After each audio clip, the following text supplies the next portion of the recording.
9/11, une de ces dates qui marquent un avant et un après pour le monde et pour la littérature.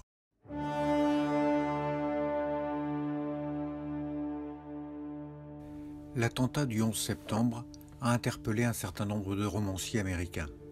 Cet événement est devenu presque un genre littéraire à part. Nous allons nous pencher sur trois d'entre eux: Jay McInerney, Don DeLillo et Jonathan Safran Foer.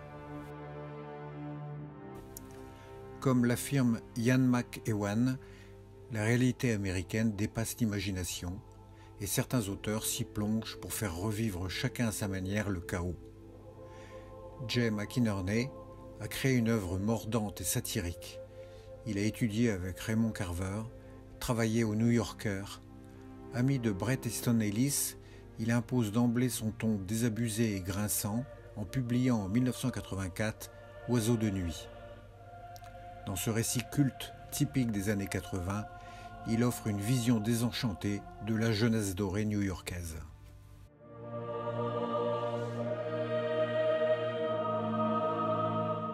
De son admiration inconditionnelle pour Les Illusions perdues de Balzac, il a créé une comédie humaine sous forme d'une trilogie. Une fresque générationnelle cruelle et touchante qui relate trois des chutes qui ont marqué récemment l'histoire de New York. Celle de la Bourse en 90, dans 30 ans et des poussières.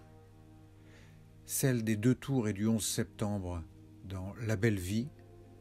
Et celle de la chute de Lehman Brothers et de la crise des subprimes, dans Les jours enfuis.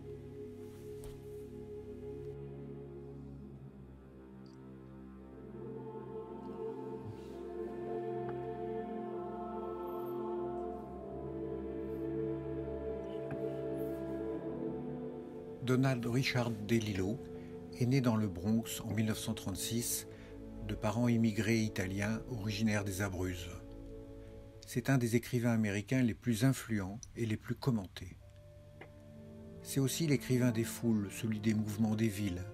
Comme pour Dos Passos, ses romans ne suivent pas un récit précis, ils nous baignent dans une atmosphère où l'on croise des personnages. Témoin de l'histoire de son époque, DeLillo nous plonge dans une multitude de petits ou grands événements, comme si nous y participions.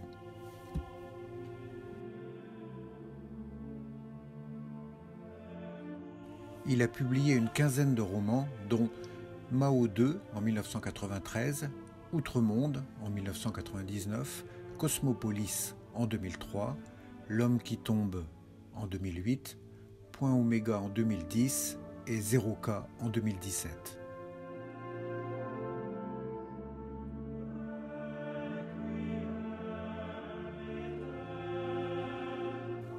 L'homme qui tombe, c'est cette petite tache grise qui a fait la une de tous les médias, ce corps jeté du haut du ciel. C'est aussi un roman polyphonique qui essaye de nous dire les incertitudes et les dérives de chacun des personnages après le drame. Kate erre dans les rues ensanglantée, alors que le monde n'est que fumée et objets perdus virevoltant sans destination. Liane attend à la maison, observant hébété les images qui tournent en boucle à la télévision. Justin est dans sa chambre, attendant le retour de Bill Lawton, en fait Ben Laden, l'homme dont on ne doit pas prononcer le nom. Florence, Rumsey et les autres, existence effacée ou en cours d'effacement. Et cet homme qui pend là au-dessus de la rue avec son harnais de sécurité et son costume, pour nous rappeler bien sûr ces moments terribles dans les tours en flammes. Tous autant qu'ils sont étaient des hommes en train de tomber.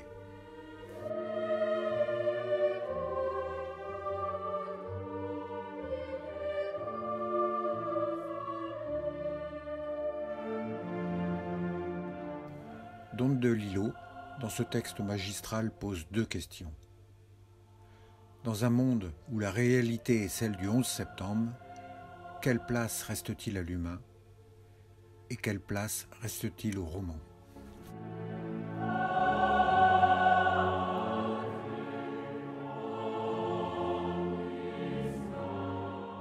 Jonathan Safran Foer est un génie. Ses grands-parents d'origine polonaise sont des survivants de la Shoah. Il est d'emblée célèbre avec son premier roman « Tout est illuminé », publié en 2002. un roman étonnant dont l'univers évoque la peinture de Marc Chagall. On y suit le parcours d'un jeune juif américain qui voyage en Ukraine pour retrouver la femme qui a sauvé son grand-père du génocide. Il a ensuite publié en 2005 Extrêmement fort et incroyablement prêt sur la tragédie du 11 septembre, puis Faut-il manger les animaux en 2009 et Me voici en 2016. Avec Extrêmement fort et incroyablement prêt, son deuxième roman, il nous plonge dans la tête d'un enfant qui tente de gérer la panique, la peur, l'absence. Que peut faire ce petit génie de 10 ans qui cherche des traces de son papa disparu dans un accident, dans le plus affreux, le plus surnaturel des accidents? Ce livre, conçu comme une énigme, est un jeu de pistes, empli d'indices qui nous font parcourir tout New York. Il va croiser toutes sortes d'individus qui, chacun à leur façon, sont des survivants. La lecture de ce roman très émouvant permettra à certains de retrouver des traces de leur enfance et peut-être de toucher du doigt ce qu'est la perte.